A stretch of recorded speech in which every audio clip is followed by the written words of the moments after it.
नमस्कार मित्रांनो, वंदे मातरम. वास्तवावर बोलू का या शृंखलेमध्ये पुन्हा एकदा आपलं स्वागत. मी आपला मित्र राजेश वासंत साबाजी केळुसकर.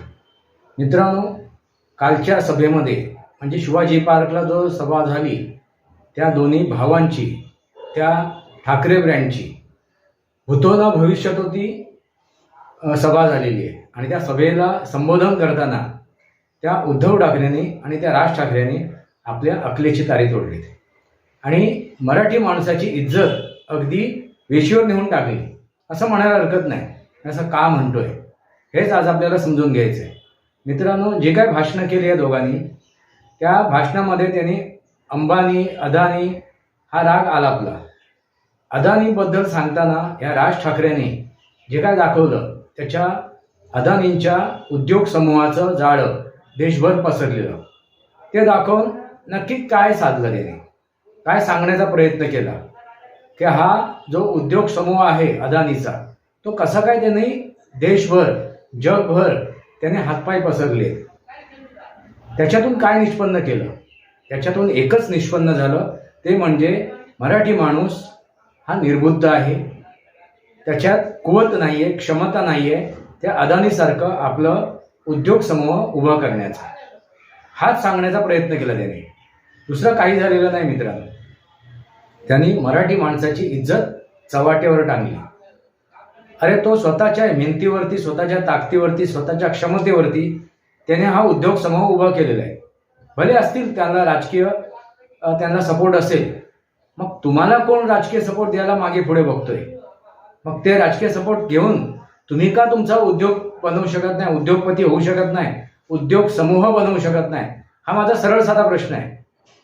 मित्रांनो, मराठी माणसाचा कैवार घेता घेता आम्ही हे केलं, आम्हीही हे केलं, आम्ही हे ते केलं. आता ते एक त्यांचं त्यांनी आपलं प्रचारसाठी त्यांनी एक गीत बनवलंय, आम्ही हे केलं. अरे काय केलं? काय केलं? 25 वर्षात तुम्ही काय केलं? एकही महानगरपालिकेचं त्यांनी रुग्णालय उभं केलं नाही. नवीन जे काही रुग्णालय आहेत ते इंग्रजांच्या काळातले आहेत, ते अगदी ह्या पूर्वीचे. नवीन एखादं रुग्णालय यांनी उभारलं अशी कुठलीही गोष्ट दाखवली नाही.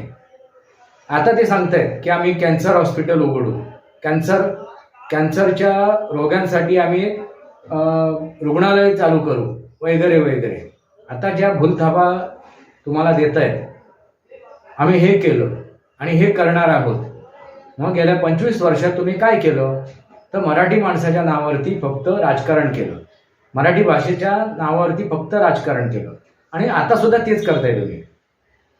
त्या अदानीचा उद्योग समूह दाखवून तुम्ही मराठी माणसाची इज्जत चव्हाट्यावरती टांगली.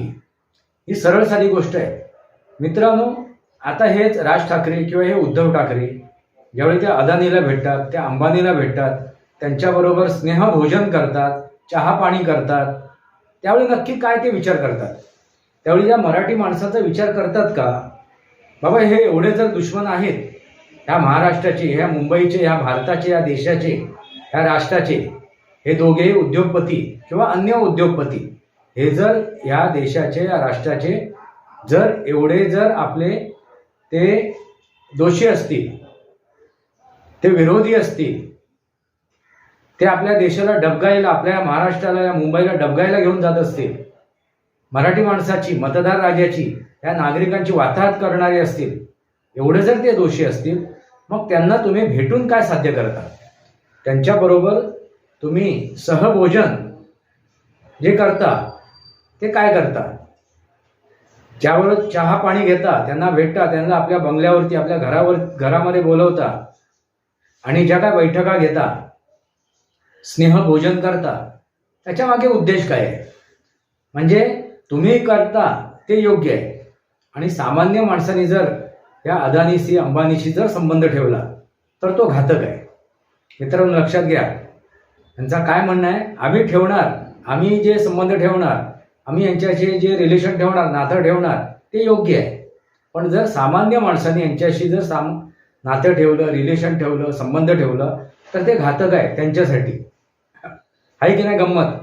मित्रांनो, बघा, त्यांचे मी फोटोसुद्धा टाकले त्या स्क्रीनवरती व्हिडिओच्या. तुमच्या लक्षात येईल नक्की काय, म्हणजे किती घाणेरडं राजकारण.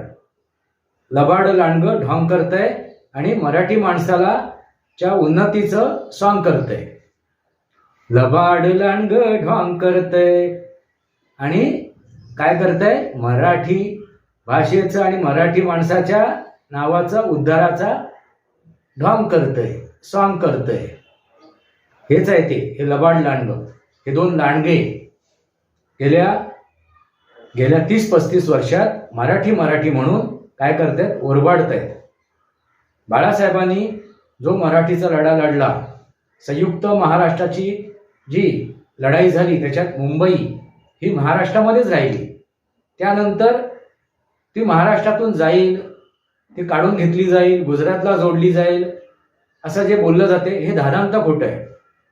ही फक्त मराठी माणसाच्या, त्या मतदाराच्या डोळ्यात धूळ फेकण्याची गोष्ट आहे. ती गोष्ट होऊ शकत नाही, कोणीही करू शकत नाही. जी काय घडायचं होतं ते घडून गेलेलं आहे. संयुक्त महाराष्ट्राच्या त्या लढ्यामध्ये अनेक हुतात्मे झाले. ते हुतात्मा चौक सुद्धा तयार आहे तिथे. ती हुतात्मा चौकामध्ये ती ज्योत सुद्धा तयार आहे. तिथे हुतात्म्यांची नावं सुद्धा कोरलेली आहेत. मग आता परत ही गोष्ट होणं शक्य नाही, कोणी नाही करू शकत. आणि देवेंद्र फडणवीस अगदी प्रत्येक भाषणामध्ये सांगतायत की कोणाचा बाप, आजोबा, पणजोबा, खापर पंजोबा कोणी जरी आला तरी ही मुंबई महाराष्ट्रापासून कोणीही तोडून घेऊन जाऊ शकत नाही. मित्रांनो, याच्यावरती एक मी व्हिडिओ बनवला आहे माझ्या त्या नाटुकल्या ह्याच्यावरती, चॅनलवरती. त्या व्हिडिओची लिंक सुद्धा मी डिस्क्रिप्शन बॉक्सवर टाकेन. मालवणीमध्ये बनवला आहे, जरा बघा, म्हणजे तुमच्या लक्षात येईल मला नक्की काय सांगायचं आहे ते. त्या दोन्ही भावांच्या बद्दल तो जाऊन बघा, व्हिडिओ बघा, स्क्रीनवर त्याचं मी टाकलेलं आहे, तो बघा. मित्रांनो, अगदी धादांत खोटं बोलणं, बेंबीच्या देठापासून खोटं बोलणं, हाच एक नरेटिव्ह ह्यापूर्वी सुद्धा 2024च्या त्या लोकसभेच्या निवडणुकीमध्ये सुद्धा असेच खोटं नरेटिव्ह सेट केलं होतं. ते म्हणजे संविधान बचाव, लोकतंत्र बचाव. अरे बस झालं आता. किती तुम्ही भूलथाप करणार, किती तोंडाला पानं पुसणार, किती संभ्रम निर्माण करणार, किती दिशाभूल करणार. बस झालं. मग तुम्ही जेवढे भेटता त्या अदानीला, अंबानीला, त्यांच्या घरी जाता, त्यांच्या कार्यांना जाता, त्यांच्या त्या लग्न सोहळ्यात जाता, त्यांच्या आमंत्रणात ते मी स्वीकारता, त्यावेळी तुम्हाला शरम वाटत नाही का? मग जर ते एवढे दोषी आहेत, महाराष्ट्राची अधोगती करणारे आहेत, मग त्यांच्या पुढे तुम्ही पायघड्या का पसरता? मग त्यांच्या घरापर्यंत, त्यांच्या त्या कार्यक्रमापर्यंत तुम्ही का जाता?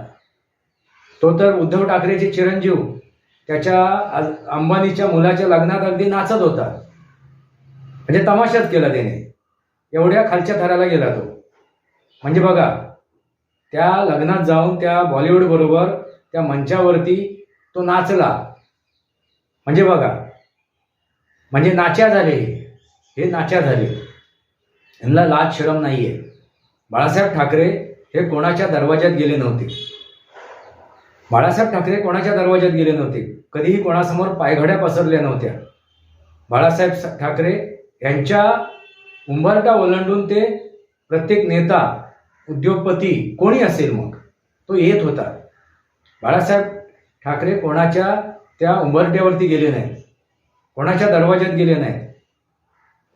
हेच उद्धव ठाकरे, हे राज ठाकरे त्या सोनियाच्या पुढ्यात जाऊन त्यांनी अगदी लोटांगणच घातलं होतं आणि म्हणतात आम्ही दिल्लीला गेलो नाही. आणि हे देवेंद्र फडणवीस, एकनाथ शिंदे दिल्लीवारी करतात. तर तुम्ही काय करत होता दिल्लीवारी करत असताना, त्या सोनियाच्या, राहुल गांधीच्या पुढ्यात पायघडे पसरताना? म्हणजे काय, नक्की काय? म्हणजे हे करतील ते योग्य आणि सामान्य माणूस करेल, तो मराठी माणूस काय करेल ते अयोग्य. म्हणजे तुमच्या हातात ज्यावेळी ती 25 वर्ष ती महापालिका होती, त्या महापालिकेच्या माध्यमातून तुम्ही असं किती उद्योगपती बनवलेत ह्या मराठी माणसामधले, ते तरी सांगा ना. कोहिनूर मिल तुम्ही घेतली, तुम्ही उद्योगपती बनलात, बिल्डर बनलात कोहिनूर मिल घेऊन. आणि ती कोहिनूर मिल घेतल्यानंतर गिरणी कामगारांचं काय तुम्ही भलं केलं? काय त्यांना त्यांचे हे दिलेत मला सांगा ना तुम्ही. हे प्रश्न विचारतोय मी तुम्हाला. काय भलं केलं? त्यांना घरं दिलीत का? काय केलं तुम्ही? उलट पक्षी तुम्ही त्यांना देशोधडीला लावलं. मित्रांनो, हे वास्तव समजून घेणं गरजेचं आहे.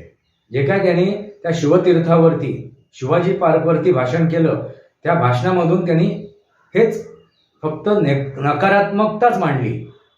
आणि ही इतकी नकारात्मकता मांडली की त्याच्यामुळे मराठी माणूस कदाचित संभ्रमित झाला असेल. मला वाटत नाही एवढा निर्बुद्ध आहे मराठी माणूस.